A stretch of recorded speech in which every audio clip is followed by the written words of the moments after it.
us. Good afternoon. Mr. Robert John McBride and Advocate Aransa.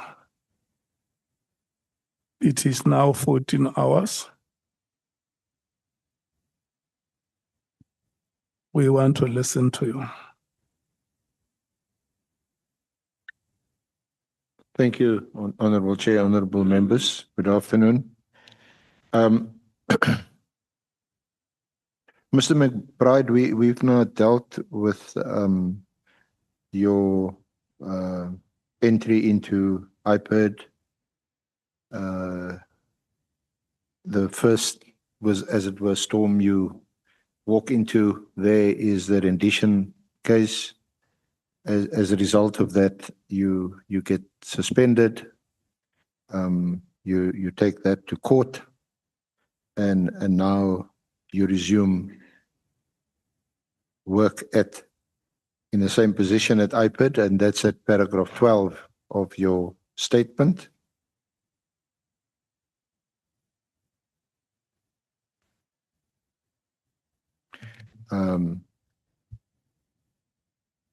You remained in that position until the 28th of February 2019. Correct. Now, what I want to go to is to deal with what happens post that. And in this regard,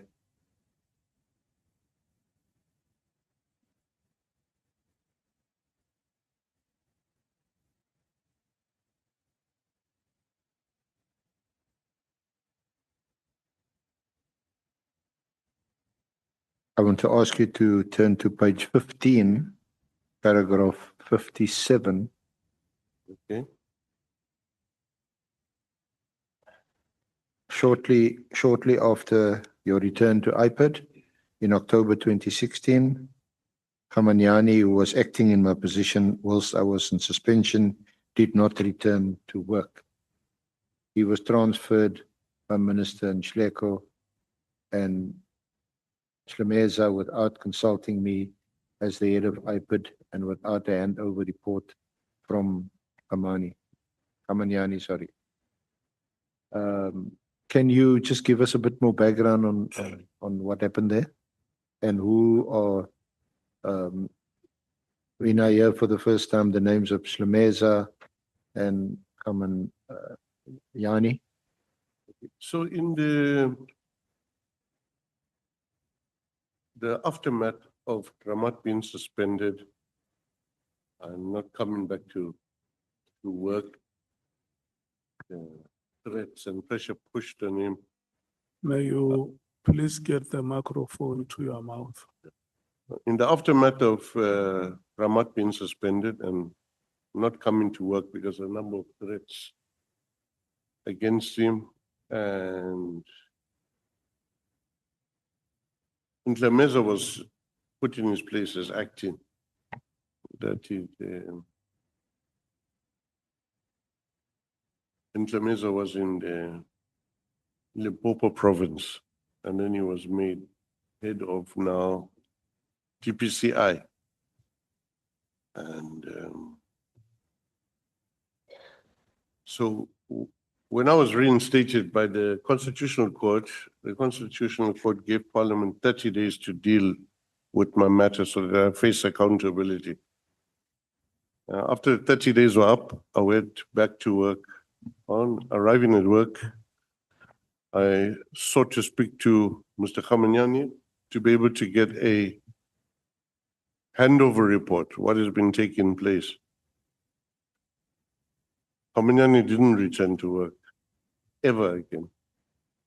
He got transferred to GPCI first. And then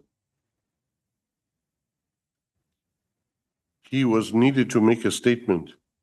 And because GPCI investigative oversight still falls under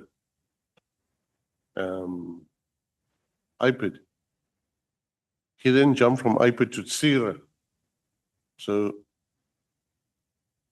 and then he eventually landed up not long after that in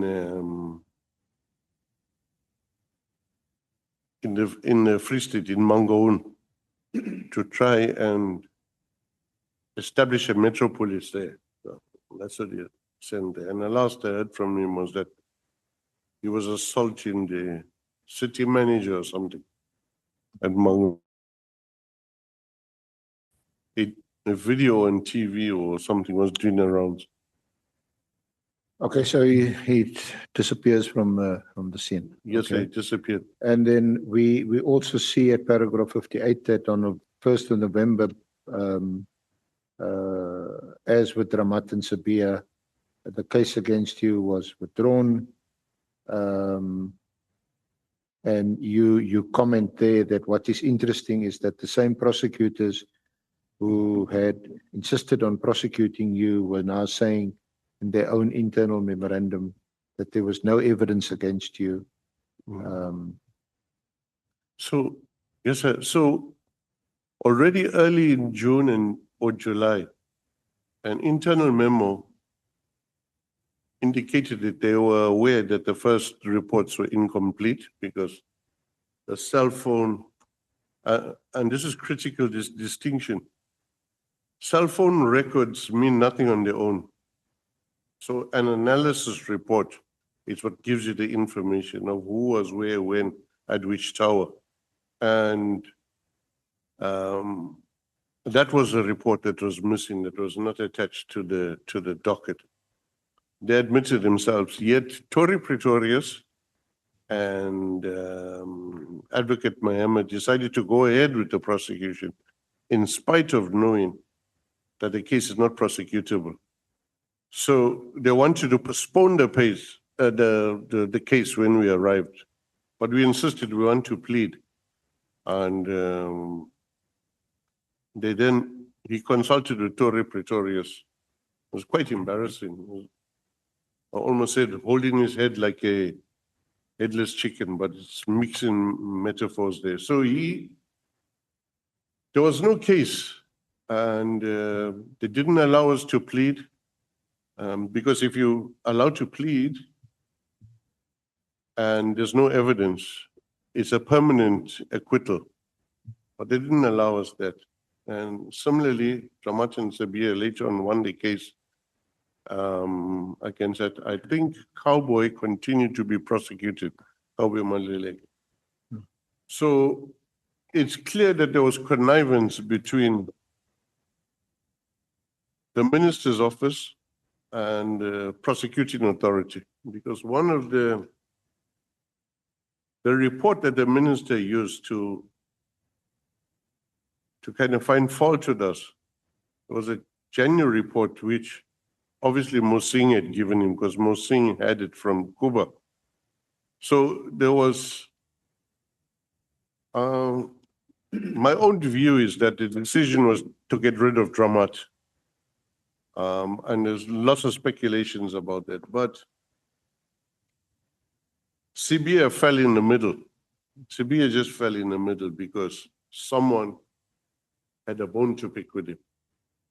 And we were the ones who refused to recommend prosecution. Once we had received the new evidence, threw a completely different light on the matter.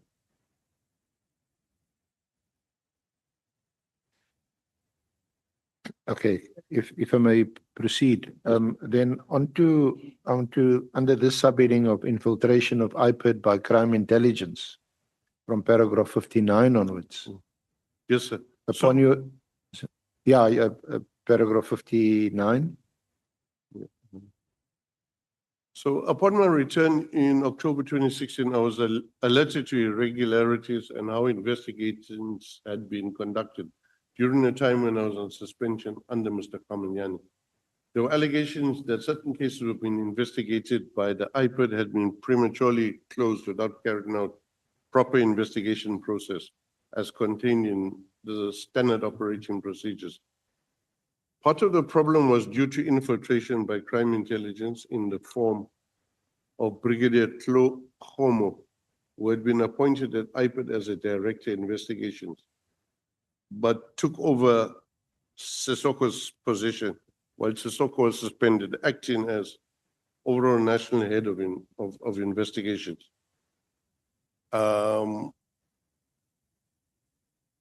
So Homo left IPED when I returned. I actually met with him and asked him, it was him and another officer, what is your role here in IPED? How did you come here? And he couldn't give an explanation properly and then didn't come back. I next saw him in Parliament together with Patlani's team defending Patlani. So it was a strange situation. I even mentioned to the chairperson, that there's Homo there, appointed to him, sort of behind me at top left-hand corner. He was in IPED and disappeared and went straight into a job in crime intelligence. So what was he doing at IPED? And there was another one, an officer there, which, if necessary, I'll talk about that afterwards. So to me, it was clear it was a stitch up, and who knows how many others are there, but it's an old practice of disruption, sow suspicion, buy off witnesses, buy off investigators. You know, I think I watched a bit of Patlani, yeah, and he talks about Stratcom. That's the old Stratcom of, you know, security branch. Do it like that. They disrupt, they bribe, they cause suspicion, find comrades kill each other because someone whispered something about them. The same kind of mentality was put against us. At the end of my affidavit, I deal with some recommendations about the mandate of counterintelligence, of crime intelligence, and the specific mandate that's given to them, which is on counterintelligence, is that they must deal with their own members, not society. That is for state security. With defense, they deal with the soldiers who are up to no good. Now, what business does crime intelligence have infiltrating other departments of the state, or spying on politicians, or trying to be of use to politicians? Once a guy owns you, he owns you. You have to do his bidding, you have to give him a position. And that's where the problem comes. So crime intelligence and the control of that fund makes crime intelligence people invincible, and they start to manipulate. And we've seen it with loads of issues. That's what they do, and that's, I would appeal to the legislators, the representatives of the people to correct that as quickly as possible, or provide clarity on that, because I'm sorry, I'm getting ahead of myself here, but ultimately that's what it is. Homo had no reason why he should be an IPED. So Homo also plays a role during Zondo Commission. He has been recorded now telling the late Mandla Mahlangu, may his soul rest in peace, that he must make up stories against Sissoko and me. He must find something, and he will get promotion, and he mustn't worry. And it comes a lot of times. It comes to Kuba, it comes to twice to Kuba. They use carrot and stick. They first expel him, and then they try and tempt him with promotions in SAPS. So this fluidity of moving from one organization to another without any accountabilities is a problem, because they use it as inducement, as gratification. And I'll come later to that when we deal specifically with Cedric Ingabinde, and how the way the system is applied works, works really wrongly here. Can we, because we reference a statement by, Before we proceed, may Right. we please take Honorable James and Honorable Skosana. Thank you, Chair. Mr. McBride, you're sharing very interesting information. Sorry to interject. You are saying, just clarity, you are saying crime intelligence and counterintelligence, two separate departments, right? And you are saying that the mandate, if I understood you correctly, you are saying that the mandate of counterintelligence is to investigate their fellow SAPS members. Am I correct? Yes, ma'am, they form part of the same department. Okay. So there'd be a collection, which is the collection of intelligence related to criminal activity, and then a counter, which is involved supposedly in terms of that Act of 94. So I don't want to get it wrong, Chair, again.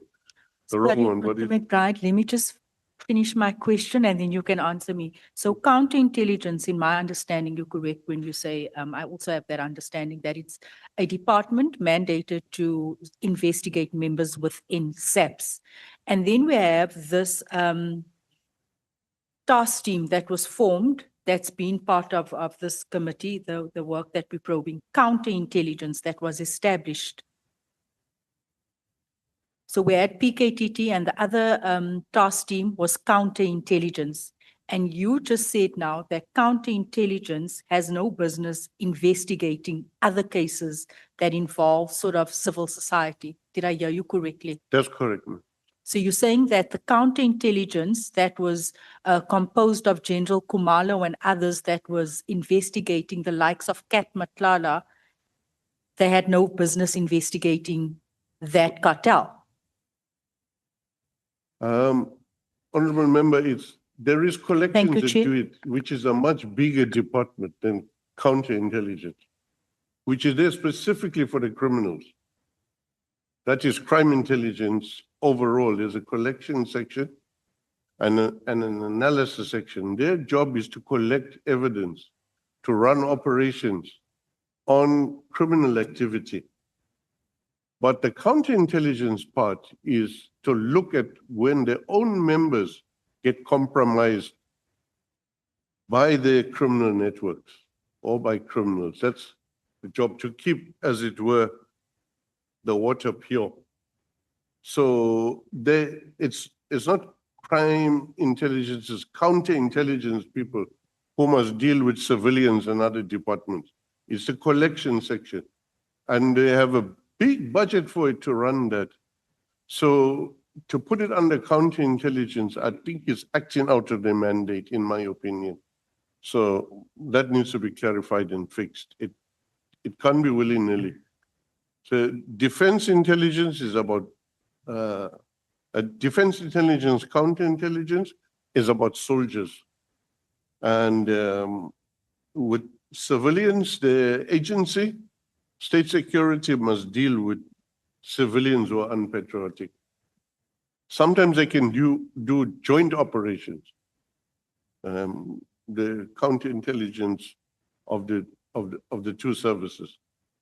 But they have a big collection section which deals with collection on intelligence on criminals. That is crime intelligence's collection section.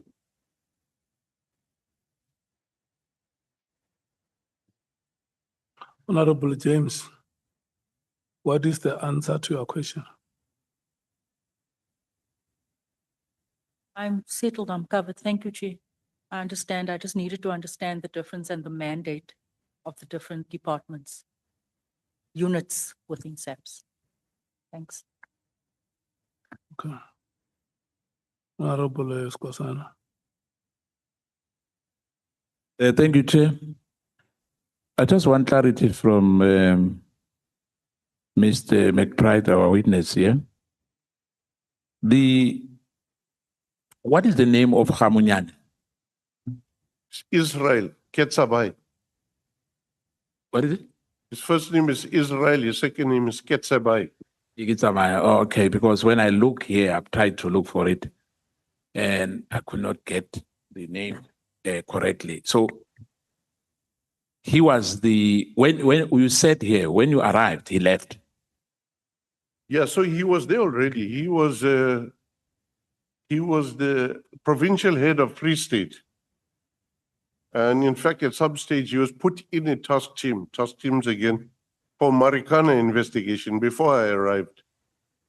And, but when I was on suspension, he was put in my place to act as executive director. And the moment when I returned, he didn't come to work again. So in other words, you are saying he was seconded because you say he was based in Free State, am I right? Well, he was a provincial head of IPID in Free State. And then he came to act. In my position, yes. Yeah, hence I'm saying he was seconded because he was a provincial head, am I right? He was substituting whilst I was on suspension. Yeah. So thank you, Chair. It will come when we have questions. Thank you, Chair. That's it. Thank you, Chair. I just wanted some clarity on the spear and Dromat, whether the spear that we're talking about here is the same as General Spear that actually was here before. Yes, Honorable Mwangwe, it's General Shadrach Sibia.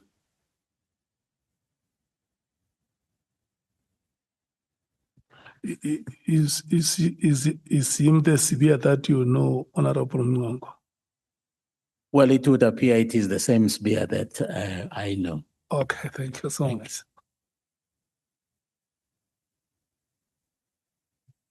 Let's proceed, Advocate.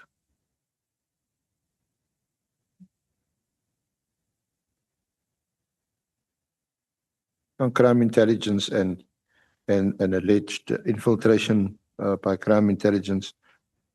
Can I refer you to the evidence, the affidavit or statement of Advocate Arens and Mr. McBride.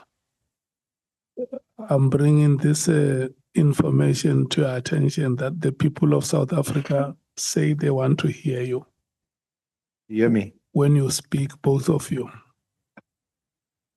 Mr. McBride, can you hear me? Yes, sir. On the infiltration by crime intelligence, may I refer you to the sworn statement of Mandla Ekizo Mashlangu,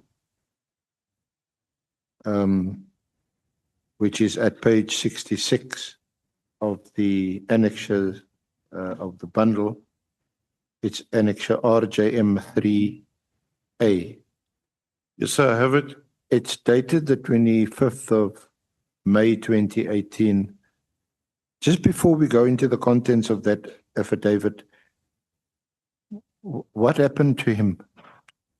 Well, I will come to it later, but Mandla had faced a number of threats. And in short, he was murdered. He was murdered after he made a particular statement incriminating one of the people who testified here. Has his murder been resolved? Has anyone been brought to account? In my view, partly, 2 suspects were arrested, prosecuted successfully. In the testimony, they said police paid them to commit the murder. Okay. You don't have a exact reference of that? No, Is that I we don't could have it. It perhaps- was kept so quiet in the media at that stage. It was just closed at that stage. Now, if we go to page 66, Yes, sir. you'll see there that he says that he was the principal investigator of IPID then, and that he was the former lead investigator in the case involving General Pashlani relating to a charge of fraud, corruption, and money laundering, and hence his involvement. My colleague Advocate Mkhize is going to deal in a bit more detail with the Paslani and Kabinde matters. But I just want to focus on the other allegations. In paragraph 4, he says, during the month of March 2018, I was approached by a member of crime intelligence who requested to see me in connection with recruiting me to SAPS. And I remember very well because I also recorded the meeting. The recording was also transcribed and it's annexed to his affidavit. The person who called me was Brigadier Homo, who was previously a member of the IPID. He promised me a brigadier position in the SAPS in crime intelligence and indicated that it is facilitated at the highest level in the police. There are a number of subsequent calls, which one of them was recorded after the initial recording and will also be attached after they have been transcribed. I have then informed Nkabinde about me being approached by the crime intelligence, and he told me that he was also approached. He further said to me, we rather go and work for SAPS because we are not appreciated at IPID. After I was approached by Brigadier Homo, I informed Mr. Sissoko, the National Head of Investigation, and the Executive Director, Mr. McBride. I also want to respond in my statement to a letter of April 2018 that's relating to Nkabinde, which my colleague will also deal with. So just to pause there, Mr. McBride, this approach to the late Mr. Mashlangu, and he also alleges that Nkabinde was approached by Brigadier Homo and that he conveyed this to you and to Mr. Siseko. That's correct, sir. Indeed, he did. What was your response? What was your reaction? I then called a meeting with the task team because I had been receiving quite a lot of reports that this was taking place to ascertain how we can mitigate the situation, how we can salvage it. And I asked everyone to acknowledge that they were approached and an improper offer was made.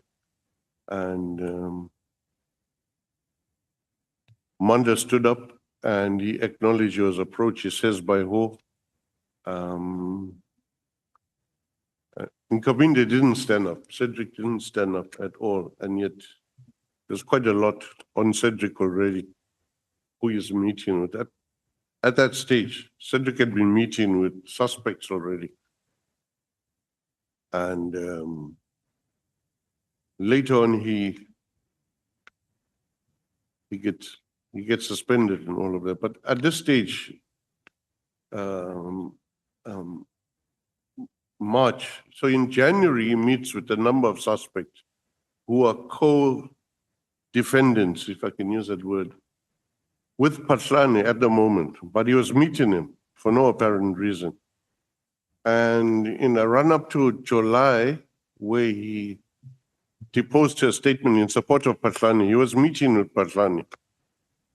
And the actual places where they meet, I think, might be in the bundle. But that's going to form part of evidence which Paslani has to answer for. In any event, they met regularly, and they also met with Paslani's lawyer. And then he started countering. And one must bear in mind, and I'll talk to it later, lead investigator on the Paslani matter was Cedric Nkabinde himself. So this 180 degrees is very strange setup. I'm sorry if I'm going too fast. I think if you don't mind, if you could just flag it. Okay, and sir. pause there on that. I just want to deal with this issue. If you go to page 537, that is the affidavit of Mr. Mashlangu, and then he attaches. It's not quite there. The the recordings that he refers to. And this affidavit, I don't know if you can help us. I see it's filed in that case number. Pretoria Central case number. Can you see that at 537? 1 second, sir. Okay, I have it.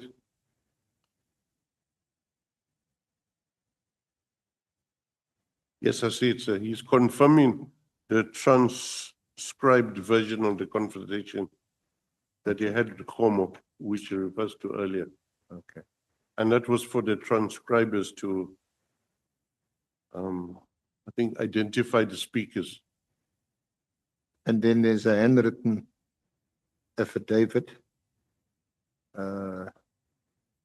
That's part of the, looks like the criminal docket. At 539 at the top, you can see that he talks about recording the conversation. Yes. Yeah. So, sir, during Zondo Commission, for example, the live recording, the audio was played before Judge Zondo. So it was played for them to hear. And having interacted with Homo, it was clearly his voice, in addition to what the transcribers confirmed. And on page 540, there's a list of questions which may be of much interest to honorable members of the committee. Who would have asked those questions? So this was what Homo and Nube from Mabula team asked to Mandla in the presence of Mashuka, and also indicated that the statement must answer these questions, and where there was no answer or not a likelihood, they must create an answer. So that's what I understand from this. That's the purpose of this. So this was done between crime intelligence, Mube, and Mashuka, the prosecutor who's now retired. Funny enough, when I had to testify in a case where he was the prosecutor, he then resigned and no longer prosecuted the case. Chair. And- Sorry. I don't know what's the fight between Mr. McBride and the mic. There seems to be a serious war between him and that mic. You see, it's looking on the other way, and he's looking on the other way. Can you mind your mic, please, Mr. McBride? If we are struggling to hear Tina in the chamber, how much to those who are listening from home? Okay. Please do with that. Thank you. Can you hear me now, sir? Yes, very well. Thanks. Yeah, Mr. McBride, this is the last time we talk about the microphone. Sorry, sir, just on that. If I make a mistake on the microphone and I'm turning away, what happens then? I just want to be clear about this, sir. The chairperson is saying this is the last time we talk about the microphone. And what the chairperson is saying is that look at Advocate Arendse and proceed. Understood, sir.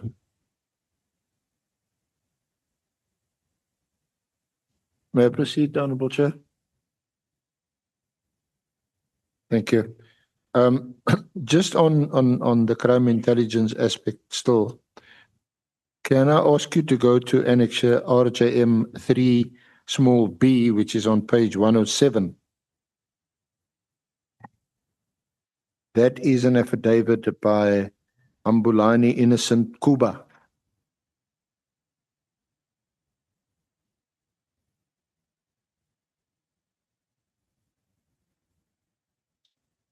What 107? This is an affidavit he deposed to, is that, it can't be, it says 16 January 2026. Or it must be 2016. It's 2016. 26. Oh, is it this year? Yeah, so he confirmed a previous, Yeah, this is the one, unsigned one. sorry, at 109. Yeah, Yes, sir. at 109. Thank you. We confirmed the previous unsigned one, which was submitted to some investigation carried out by Zondo Commission. So in which the signed version is with the Zondo Commission.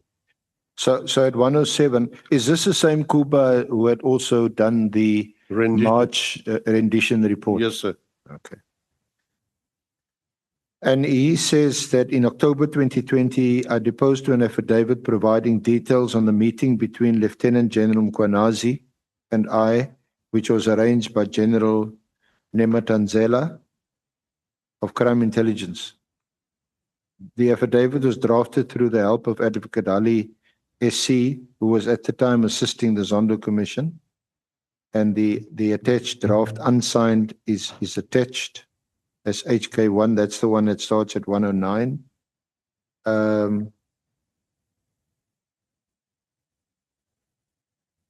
I think 108 is missing from the bundle.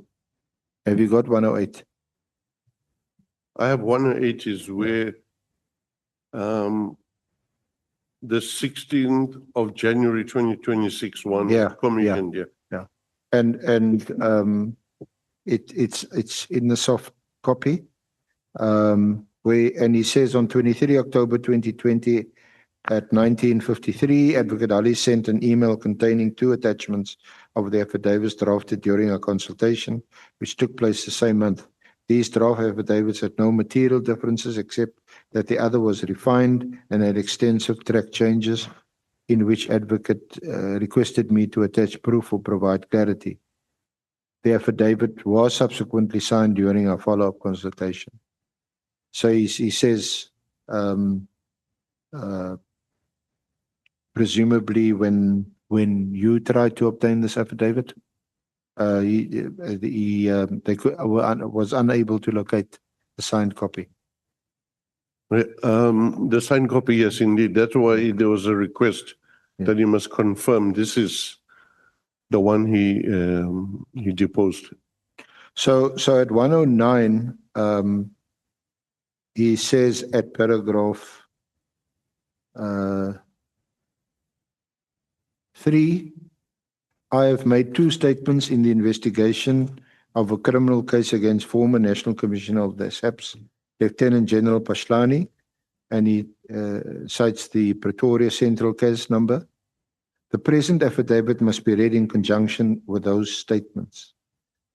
In February 2018, I received several telephone calls from Major General Nematanzela of Crime Intelligence. He stated that he wanted to introduce me to a person in Sandton who had information relating to, and there's a, is that omission there, is that intentional? Relating to, there's a space. You don't know what that refers to. He says, I knew General Nematanzela because I had previously obtained a statement from him when investigating the rendition matter. I agreed to the meeting but did not want to meet in Sandton. I suggested that the meeting take place in Pretoria. General Nematanzela provided me with the details of the venue, which turned out to be a 5-star hotel past Menlyn. I don't recall the name of the hotel, but I'll find the name for you because I recall where it was. I traveled to the venue together with 2 of my IPID investigators, Mr. Matlakeng and Mr. Gibson. We had some difficulty locating the venue. I received several calls from General Nematanzela to give me the directions. We kept getting lost. My cell phone records can be used to identify the date, time, and venue of the meeting. I eventually found the venue and then needed to phone Nebuchadnezzar to find out where he was in the hotel. He directed me to the lobby. It was dusk when I arrived. I imagine it was approximately 1800 hours. Gibson and Matlakeng remained in the vehicle while I went in to meet with Nebuchadnezzar and his anonymous witness. I did not tell him anything about what had been discussed in the meeting. Tell them, sorry. I went straight to Mr. Sissoko's office. Sorry. Nebuchadnezzar and I remained in the lobby while we waited for the anonymous witness. Sorry, at 110, eh? We had 110. Yes, I have that. Yeah. He was in telephonic discussion with the witness. In one of his discussions with this person, I recall him explaining that we, quote, we are already seated here waiting for you. Nebuchadnezzar and I had drinks, juice, while we waited for the anonymous witness. After one of his calls, Nebuchadnezzar said to me that we could go now. We took the lift and went to one of the floors. I do not recall which floor it was. When we got out of the lift, I saw Lieutenant General Mkwanazi. I immediately recognized him. I had interviewed him in the rendition matter. Mkwanazi asked us to switch off our cell phones and to hand them to him. He took the phones and placed them in an adjacent room. Present in the meeting were General Mkwanazi, Nebuchadnezzar, and me. I do not recall precisely how long the meeting lasted. I imagine it took approximately 1 to 1.5 hours. I was present in the meeting with Mkwanazi and Nebuchadnezzar. Mkwanazi started the meeting by talking about politics. He later explained that there were 2 IPID officials who had given Section 204 statements, Nkabinde and Mashlangu. 204 of the Criminal Procedure Act deals with witnesses who are themselves implicated in criminal wrongdoing, who have agreed to testify on behalf of the state against an accomplice. Mkwanazi asked me for information that could implicate McBride in criminal wrongdoing involving Mr. Paul O'Sullivan. He wanted to know what they were involved in and how they were involved. I explained to him that I did not spend time with McBride socially and was accordingly not in a position to provide him with details of McBride's relationship with O'Sullivan. I should emphasize that no point did he suggest that I should lie. Mkwanazi said I would have taken that I would be taken care of. That who held the post of chief director, which would be at the rank of Major General in SAPS, would be promoted to the rank of Lieutenant General, which was on the same rank as him. Mkwanazi indicated that both Nkabinde and Mashlangu would also be promoted into higher ranks within the SAPS because of their cooperation. He explained that one of them had not yet signed. When I was leaving, he said I should think about it. He said he was meeting with Nkabinde and Mashlangu later that evening. I imagine that the meeting ended between 1900 or 2000. I traveled back to the office of Mr. Sissoko, who was waiting for me. We discussed a lot about whether it was true that these 2 IPID officials had turned Section 204. We got the sense that Mkwanazi was trying to fish to get me to tell him what I knew. My sense was that he wanted to give the impression that he already knew that I should tell him, since the information would already be shared by my officials.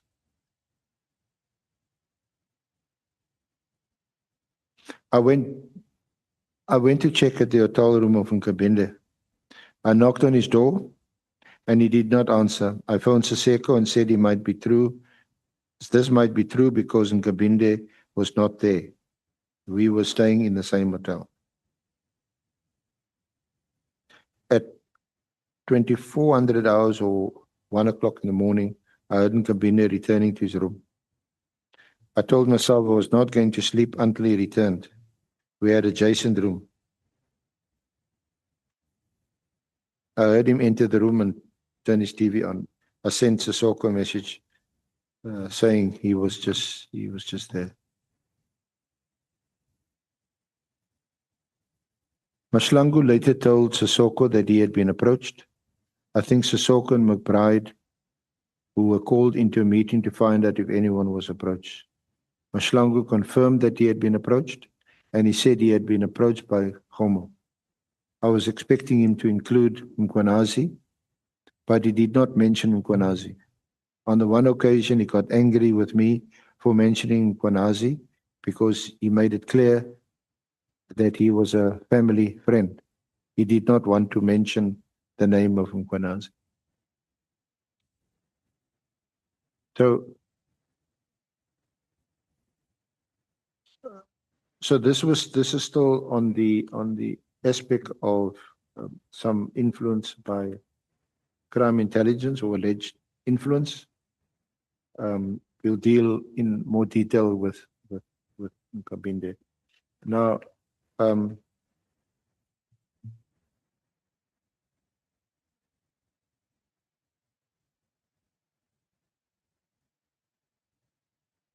the mention of General Mkwanazi, is this the same as General Mkwanazi, who made a media statement on the 6th of July last year? Indeed, it's the same Mkwanazi, yes.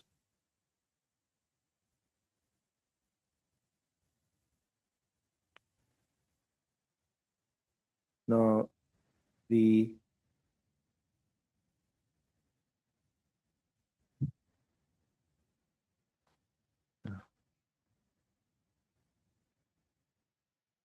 yeah, just on a personal level, you deal with General Mkwanazi on page 7, paragraph 26. 1 second, sir.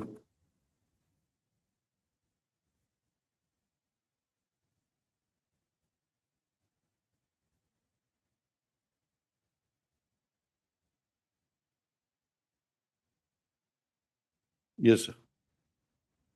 Do you want to deal with Yes. that? Or you can read it into the record. So paragraph 26 on page 27 of the affidavit. I'll now turn to General Mkwanazi.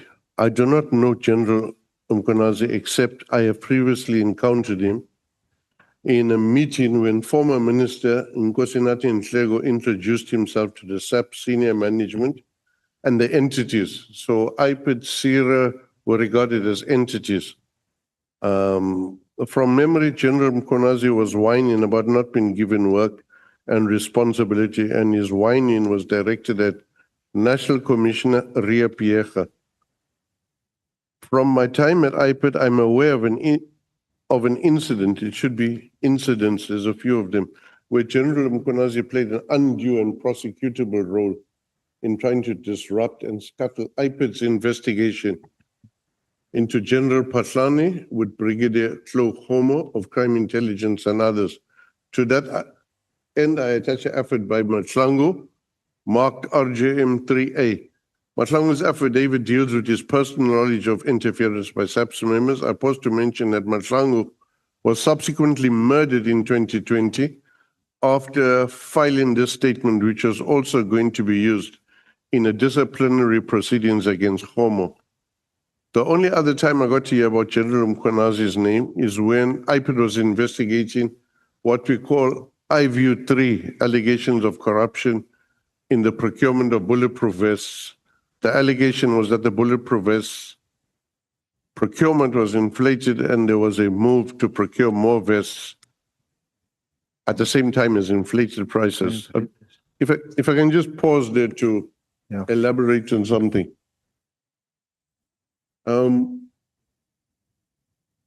General Mkwanazi was a close friend of the Mashlangu family. He was very close to Mandla. They attended soccer matches together. And when Mandla was shot at the first time, after receiving all the threats, General Mkwanazi was first on the scene. When Mandla was murdered at his small holding, The first person outside the small holding to be on the scene was General Mkhwanazi. Yet General Mkhwanazi does not mention or take the committee into confidence of completeness. He, in both this inquiry and the Madlanga, he understates his knowledge of Mahlangu. Furthermore, he does not attend the funeral of Mahlangu, even though he's a close family friend. So I find it a bit strange, but that's not the issue, really. I mean, it's that is clear. Everybody knows it. So Patlani and Mkhwanazi are very close. Mkhwanazi looked after Patlani, and in his an attempt to disrupt the investigation. He was in HR. What's he doing? Inquiring about investigations. Okay. Do you or did you know General Khumalo, Dumisani Khumalo? No, I didn't know him at all. Didn't know him at all. The only instance where his name came up is the former mayor of Newcastle, Dr. Mahlaba, came to my office and complained that the then brigadier was harassing them and was torturing his bodyguards or something like that. And he wanted to complain about it. So the case was given to the same Mandla Mahlangu. And I didn't hear much about it, except last night I heard that there was some settlement between SAPS and Dr. Mahlaba. So Dr. Mahlaba was a high-profile person and the mayor of Newcastle, and later on became an MEC of two portfolios in KZN. You refer to that at page 7 of your affidavit. You don't otherwise know General Khumalo, interacted with him? No, I haven't. I don't really know him here, except from the complaint from Dr. Mahlaba. That's all. That's where I know him from. And about the PKTT, you know about PKTT? I know nothing about PKTT. Let me just go further back. So the reason why we're here is according to terms of reference, the media conference on 6th of July last year, 2025, last year. Now, in that media conference, my name was not mentioned there. So for me, it was okay. I looked and saw it's Mkhwanazi. Seemingly, he was unhappy about the closing of PKTT and also the arrest of General Khumalo. So later on in Madlanga, I don't think he mentions it again, but he drops it in passing, yeah, about iPad, about what he heard from Nkabinde. In other words, what Nkabinde told him. In other words, hearsay. And that opened the way for Nkabinde to come and testify. Yeah, the Ad-hoc committee. Nkabinde's testimony opened the way or the gap for Patlani to come in. So that's why I have to come here, because PKTT, I know nothing about it. I have left the criminal justice system in 2019, Chair. Before we go to the PKTT, then we take Honorable Skosana, Honorable Nomval, Honorable Sango. Thank you, Chair. Wait, just a moment. And who else? Okay, it will be the 3 speakers. Thank you, Chair. I just wanted to ask Mr. McBride, because I think he told us just now to say Mandla, I think is it Mandla Masango, was a friend to General Mkwanazi. They used to go together to watch football games. And unfortunately, he was murdered. And General Mkwanazi did not attend the funeral. And you mentioned another gentleman, you said General Mkwanazi was the first one to be on the scene. Yeah, so what does that mean? It's the same person. For me, it's inconsistent with being a close friend to a person. You're on the scene when they are shot at and when they are murdered. You don't attend the funeral and you're supposed to be a close family member. So for me, it's inconsistent. So when you investigate anything, I was not investigating anymore. I was out of the criminal justice system. I noted because it's critical. It should have been mentioned there. So it was understated. So in the same way, Chair, as some of the aspects of my CV were understated, similarly, General Mkwanazi should be stating how well he knew Mandla Matlango and that he was on the scene first on 2 occasions when Mandla was shot at, including the fatal one when Mandla was murdered. So that's what that means, Honorable. So hence I was asking that, are you saying that General Mkwanazi has got something to do with that? Of him, that person being shot, of him not attending the funeral? I would say it's inconsistent, like I said earlier. I don't know whether he had something to do with it or not. There is a trail that leads back to police, but he is under-mentioning of his involvement and closeness. And the fact that he was on the scene, for me, is inconsistent. It needs to be looked at.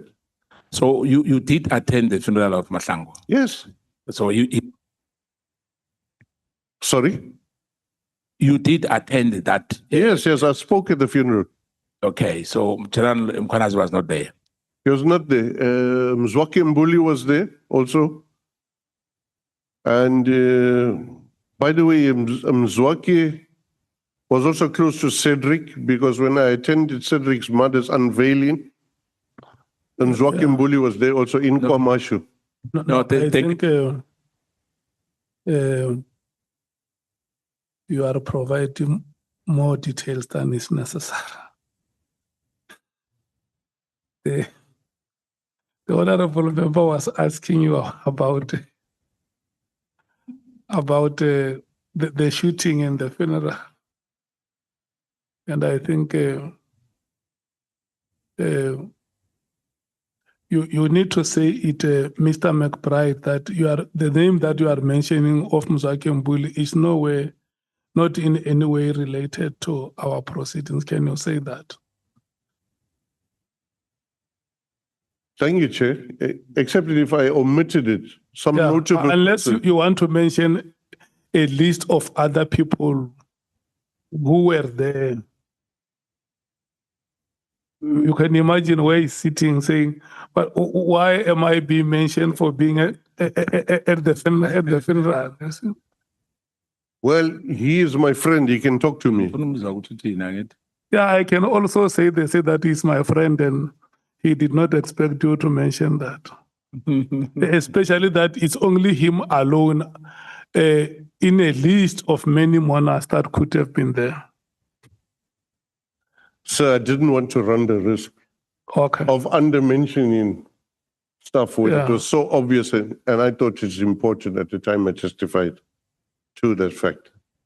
Yeah, I'm just saying that wherever he is, if he's following the proceedings, he must not be rattled and start to think maybe he can write to the committee and say, look, I was there just as part of those people who were going to pay their last respect. Because, or if I may ask you, by your recollection, how many people could have been there? At the funeral? I'd say about 200 people. Yeah. Okay. Chair, I think I've traversed this matter because for me, I thought perhaps there's some insinuations without saying much about the matter, that the General Mkhwanazi he was the first there, he did not attend the funeral. Hence, I wanted the No, clarity. But it's thank you so fine. much. Thank you. You have a full day tomorrow if you want to ask questions. I think this was just a clarity-seeking question, but that clarity ended up smuggling the name of Mzwaki Mvuli in it. Honorable Lovalo. Yeah, no, thanks, Chair. I just want to be sure that I'm following the witness correctly for my records. So you said General Mkhwanazi came to the scene. Did he come in his official capacity or in his personal capacity to the scene? Did he go to the scene in his personal capacity as Nhlanhla Mkhwanazi or in his official capacity as General Nhlanhla Mkhwanazi, who's the commissioner of KwaZulu-Natal? I don't know. He was in HR. I'm not sure what official capacity he has. He went there, as I assume, because he knew something had happened. You mean he was in HR, he was not a police officer? He was not an investigator. I'm asking, was he a police officer at that time? Yes, he was a police officer. So on what capacity was he there? As a police officer or as a civilian? I don't know. I was not on the scene. I You don't know, or you heard? Yes, yes. So you rely on hearsay? I rely on confirmed anecdotal evidence. And then the last one, which I want to confirm, you are saying you only knew General Mkhwanazi in a meeting wherein he was complaining about not getting a job or not getting work. Is that correct? Yes, and I qualified and say until his name comes up in the Kuba incident and the Mahlangu incident. And then you further on, you further said that General Nhlanhla Mkhwanazi was a friend with Mahlangu. They used to attend matches together. Is Yes, that what you said? they were very close. How did you know? Because you are saying you only knew him in a meeting. So how did you know that he attended matches together? How did you see them? Thank you. So Mandla himself came and told me. So after the investigation started and the so-called task team started investigating, a few months after, so Mandla received a threat. First, telephonically, SMS, he received two. One we traced back to crime intelligence floor. There was a repeater transponder on the floor of crime intelligence in Erasmus Kloof. But later on, early in 2017, Mandla called me, very worried and scared. He wants to meet me, but I must not come to his house. He must not come to my place. We must meet. And he gave me the spot, which is, I don't know if I should give all the details, Chair. So we met at a spot, which is a filling station. And then he told me he was approached by Mkhwanazi. Can I disturb you a bit? Was that before a meeting where Mkhwanazi was complaining? No, Mkhwanazi was early, 2014, when he was complaining. Mhlego was still there. Yeah, it was before when he was introducing himself. Could have been 2014, when the erstwhile comrade Mhlego was introducing himself. So it was after the meeting? Yeah, 2017, early 2017. Okay, Chair, no, I will pursue it further during my time for asking questions. Thank you.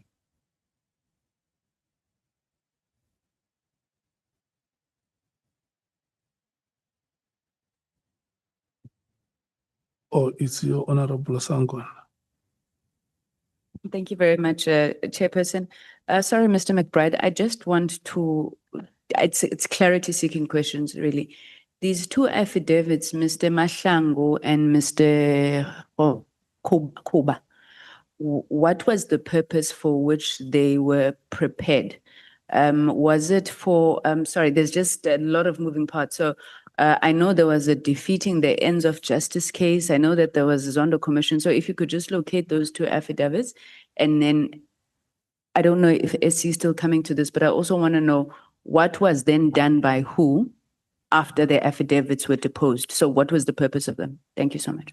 So my understanding, and I stand to correction, just it's like 8 years ago.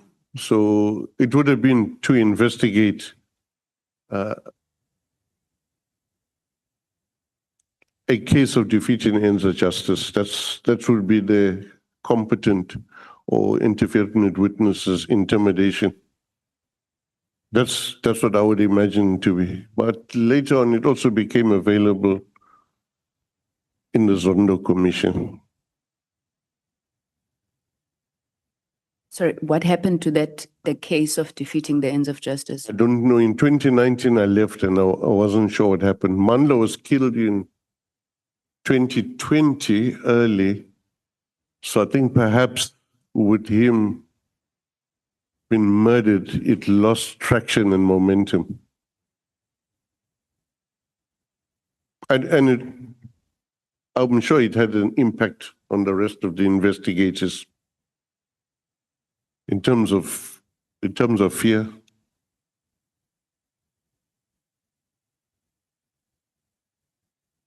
Thank you very much. Maybe just a final one. This defeating the ends of justice case, is it linked to the cases that General Pahlane is still to appear before court on? Was it the same matter? Yeah, it's quite a range of matters. And the way I understand it from Mandla, it was just that Mandla must walk away. These guys are dangerous. So there's quite a range of cases against Pahlane. Some haven't reached court yet. And some it's only becoming obvious what's going on now. But there are two cases, the case numbers we have here, and one is in October and one is in November. One runs a whole month, but they're set down for trial. So just, Pahlane was arrested for one of them in 2019, just after I left. And I heard a statement, and I'm not here to talk about him. He's got cases to answer for. But he makes a statement, bring it on. But for the last 7 years, he's tried every trick in the book not to go to trial. So, like, bring it on and then duck and dive don't make sense. They're not together.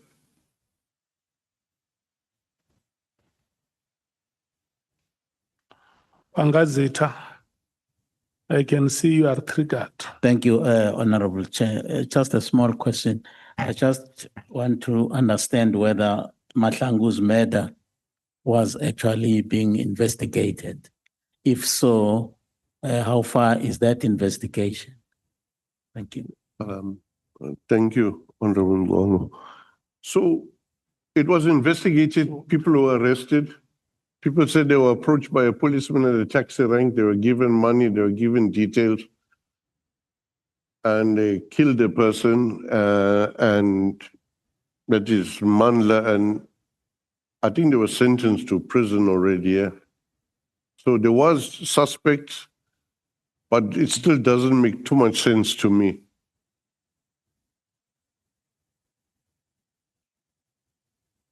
Well, thank you, Chair. In fact, I was hoping that I would hear some traces of General Mkwanazi's name in the group of people who actually had been arrested on this case. Thank you. So you confirm that the people who killed Mahlangu have been arrested? Yeah, from media reports, yes. And they were convicted. Okay.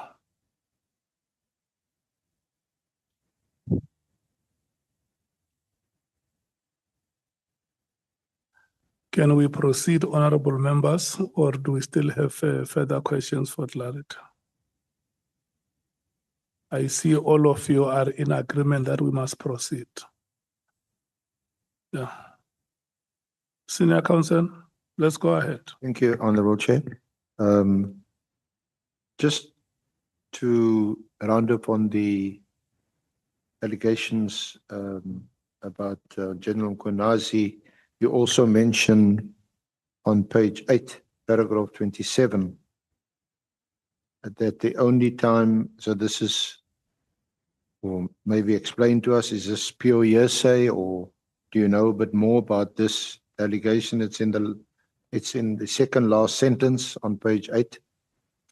The only other time I got to hear about Lieutenant General Mkhwanazi's name is when IPID was investigating what we called I-View 3 allegation of corruption in the procurement of bulletproof vests. I think that case involves General Paslani. It involves General Patlani. It involves a service provider called Ibenathan Kistia, who comes up a lot in IPID issues for corruption. He's a co-accused of Patlani in the I-View case on another matter. So it's not the bulletproof matter that's come to court yet. It's a different matter. I think it's a matter where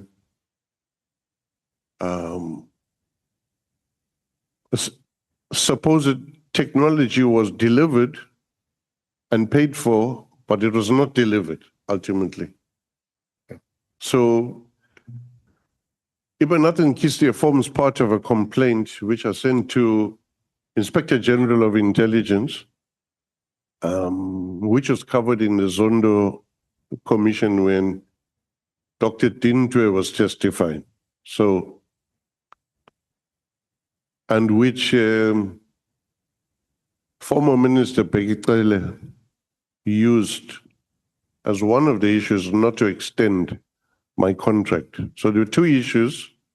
Was Cedric's matter, which I will deal with just now, and also creating a story that I'm not to be trusted, which was a false story.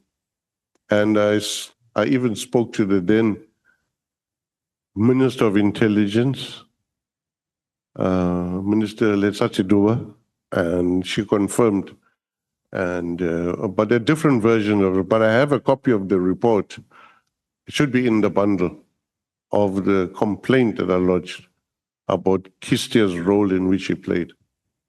Yeah, the name is definitely on the in the criminal case and in the dockets. Lastly, as a matter of interest, do you know or do you have anything to do with Usimuzi Kat Matlala, Bran Mogotsi? You know them? Have you No, had any I've only heard of them in his inquiries. I don't know them, never seen them in my entire life. Don't know them. You didn't see Bran Mogotsi at January 8th?